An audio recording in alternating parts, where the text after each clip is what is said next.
Ռուսաստանի պաշտպանության նախարարն ասում է Սյունիքում լարվածությունը պահպանվում է։ Ասում է այն պահին, երբ Սյունիքում ամենախաղաղ շրջանն է։ Ճիշտ է ասում, Սյունիքում լարվածությունը,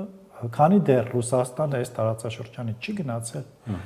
որտեղ որ Ռուսաստանը ուզի լարված իրավիճակ ստեղծել, ինքը ցանկության մասին է խոսքը, ոչ թե իրական լարվածություն։ Դե ուզում եմ ասի, մենք դեռ ի վիճակի ենք այնտեղ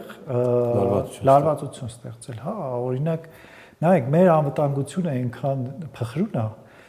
եւ արտաքին առումով եւ ներքինը, եւ հաշվի առնելով Ռուսաստանի ազդեցությունը մեր հատուկ ծառայություններում, ոչ հատուկ ծառայություններում եւ այլ վայրերում, Ռուսաստանը ցանկացած ժամանակ կարող է, չասեմ ռազմական կամ տերորիստական, բայց այնպիսի իրավիճակ ստեղծել, որ այդ փխրուն կայունությունը շատ խիստ ցնցվի։ Լավ, կարող է, ինչու՞։ Դե հիմա զգուշացնում է ուղղակի։ Եկեք չմոռանանք, երբ որ Ռուսաստանը, երբ որ խոսք էր գնում Ղարաբաղի հայերի տեղահանման մասին, Ռուսաստանը ասում էր հայերը ազատ են գնալ Հայաստան, բայց մենք չենք երաշխավորում նրանց անվտանգությունը գնալու ժամանակ եւ տեղի ունեցավ այդ իրենց չերաշխավորած տեղահանության ժամանակ տեղի ունեցավ Ստեփանակերտի այդ պայթյունը։ Այո, այսինքն ես կարծում եմ, որ դա ուղիղ զգուշացում է։ Իհարկե միշտ չի, որ այդ զգուշացումները ի վիճակի են իրենք իրականացնելու, բայց կոնկրետ քանի դեռ ծայրահեղ չի իրավիճակը, զգուշացումներով կբավարարվեն։ Սյունիքում այսպիսի ընդգծված դրսի հետաքրքրությունը հենց միայն այդ երթուղով է պայմանավորված։ Դրսին ում նկատի ունեք։ Երկուշաբթի կբացվի ֆրանսիական հյուպատոսությունը։ Կոնկրետ Սյունիքի մասին։ Սյունիքի մասին։ Հա, իհարկե։ Իրանականը գործում է։ Ռուսները ասում են, բա մեր ինչու չի բացում, հլմի բանել դժգոհում։ Սյունիքը ռազմավարական նշանակություն ունի, այն երթուղին է պատճառը։ Այո, տարանց ինքը այսինքն լինելու է անպայման ինչ որ մի բան։ Երթուղի ինչ որ մի բան կա արդեն։ Այսինքն Սյունիքը հյուսիսից հարավ կտրում է Ադրբեջանը եւ Թուրքիան իրարից եւ թուրքական աշխարհը իրարից, Պարսկաստանի հետ։ Եթե Սյունիքը չլինի, հյուսիսն ու հարավն են կտրվում իրարից թուրքական աշխարհով, այսինքն այս տարածաշրջանում հիմա ֆրանսիացին գալիս է Եվրոպայից մինչև Կասպից ծով եւ գուցե մի քիչ են կողմ, այդ ամբողջ լայնությունը վերահսկում են թուրքական պետություններ, թրքախոս ժողովուրդները, չգիտեմ, ոնց կուզեք ասեք։ Գամ նորից պայմանագրին, որ հիմա խոսում են ուր որ է կստորագրվի։ Այդ պայմանագրի հիմքում դա է։ Այդ խնդիրն է։ Ոչ, պայմանագիրը ստորագրել չստորագրելը դրա հետ կապ չունի։ Միջոց էր Հայաստանին համոզելու, ստիպելու, պարտադրելու, խնդրելու, չգիտեմ, որպեսզի այդ տարածքը Սահմանազատումը ինչին է սպասում այդ դեպքում։ Սահմանազատումը ոչ մի բանի, մենք խոսացին Ալիևի ինչին է պետք սահմանազատում Հայաստանի հետ, այսինքն իր խնդիրն է լեգիտիմացնել Հայաստանի գործող սահմանները, չէ։ Նայեք, դարձյալ վերադառնալով Ռուսաստանին որպես տարածաշրջանի խաղացող, ցարական Ռուսաստանի այս տարածաշրջան մտնելուց ի վեր, սրանք համարվել են Ռուսաստանի արտաքին սահմաններ։ Ներքին վերաբաժանումները դրանք վարչական սահմանների փոփոխություններ են։ Իհարկե, ասենք, Կարսնել գումարածելի Ռուսաստանի տիրապետության տակ ա եղել, հետո ինչ որ փոխեցին, բայց դա չի։ Դե Կարսը իրեն էր պետք է դեպքում չի։ Այո, ում Ռուսաստանի։ Չէ, ինքը փոխեց իր կարծիքով համարժեք ուրիշ բանով, Բաթումիով։ Բայց դա չի էականը, այսինքն կարող էր պահել եւ չպահեց, այդպես չի։ Եթե իրեն ձեռնտու լիներ Կարսը պահել ավելի քան զիջելը, ապա դրա համար բոլոր նախադրյալները կային։ Ես չգիտեմ ինչ են պայմանավորվել, ինչպես են պայմանավորվել եւ ինչու հատկապես այդ տարածքը տրվել է Թուրքիային, բայց եւ այնպես հիմա մեր խնդիրը հասկանալ Ռուսաստանի տրամաբանությունը այս տարածաշրջանում։ Ըստ Ռուսաստանի Հայաստանի եւ Ադրբեջանի միջև սահմանը իր ներքին վարչական սահմաններից մեկն է։ Եվ այսինքն փիլիսոփայության մասին է խոսքը, իրավական չէ։ Եվ եթե Ադրբեջանը եւ Հայաստանը սահմանազատում են անում, այդ նշանակում է ուղիղ, որ իրենք Ռուսաստանի ազդեցությունից, այսպես ասած, հրաժարվում են, այսինքն հրաժարվում են ճանաչել Ռուսաստանի գերակայությունը այս տարածաշրջանում։ Իսկ դա պետք չի Ռուսաստանին 1000 տարի եւ մեծ հաշվով Ադրբեջանին էլ այս պահին,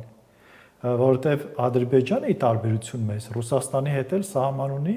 եւ Վրաստանի հետ սահմաններն էլ շատ վիճելի են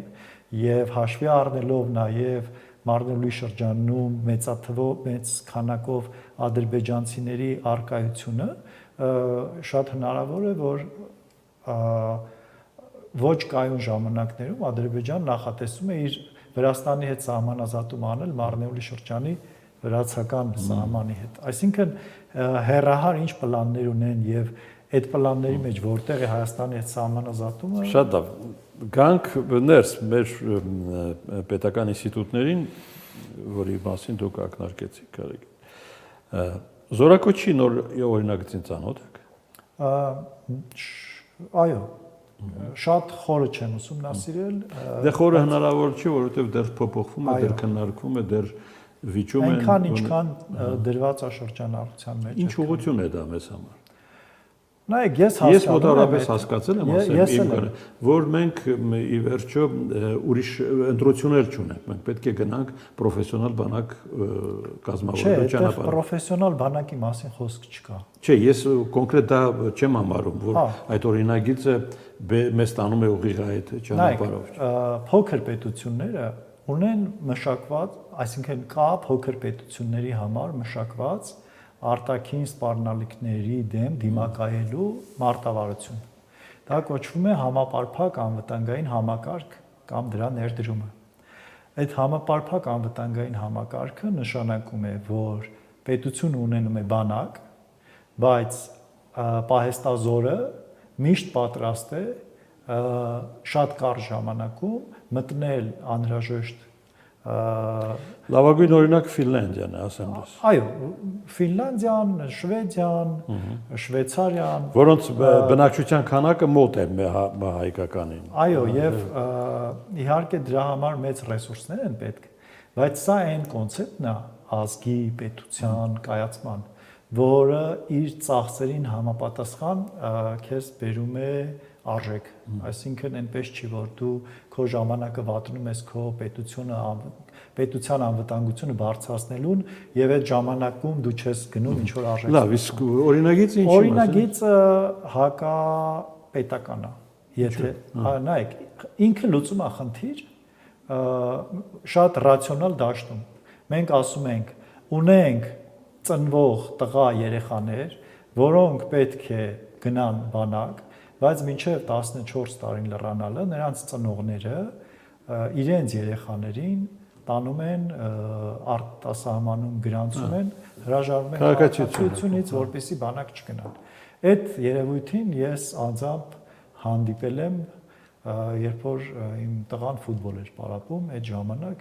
մի օր պարզվեց, որ մեծ թվով տղաներ Հայաստանի քաղաքացիությունից կամ հրաժարվել են կամ ի սկզբանե չունեին։ Բայց դա չի հարցը։ Հիմա կա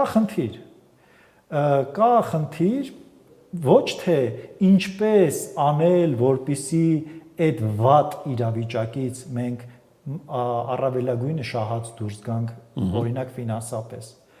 այլ ինչպես լուծել, օրինակ բանակի թվաքանակի խնդիրը։ Այն, որ մենք որոշել ենք, որ նրանք բերեն մեզ 15 միլիոն տան, ովքեր չեն ուզում ծառայեն, մենք տանենք տանք նրանց, ովքեր ի վիճակի չեն գնել այդ ազատությունը եւ այդ մարդկանց առնել, որ անուն դնել, որ մենք պրոֆեսիոնալ բանակ ունենք, դա պրոֆեսիոնալ բանակ չի։ Մեր պետության անվտանգության հայեցակարգը պիտի լինի արդարության վրա։ Օրինակ ես համարում էի, հիմա էլ համարում եմ, որ արդար չի, որ պետական ամբողջ անվտանգության կամ պաշտպանության հարցը 18-ից 20 տարեկանների մեր վրա է ընկած, հա, այսինքն այդ նորմալ չի, դա լավ չի։ Եվ այսօր որ կա օրինակ 21 օրյա թե 25 օրյա հավաքները, դա ինչ որ ձևով ոչ շատ արդյունավետ, ոչ լավ, այն չի ինչ որ պետքա, բայց դա փորձ է այդ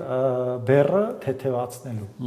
Հիմա եթե մենք կարողանում ենք միտեղ այդ խնդիրը լուծել, այն որ 40%-ն է գնում բանակ եւ 60%-ը չի գնում բանակ, դա չի նշանակում եկեք այն 60%-ից փող վերցնենք, իրանց քրեական հետապնդում չանենք եւ այլն։ Ես չեմ ասում, որ եղածը լավ է։ Ես ասում եմ այն լուծումը, որը առաջարկում է, հերահար պլանում ինքը ավելի վնասելու է մեր ներքին բարոյահոգեբանական մթնոլորտին, արդարության մեր ընկալումներին, մեր հասարակության մեջ հարաբերությունների որակին, քան նպաստելու է։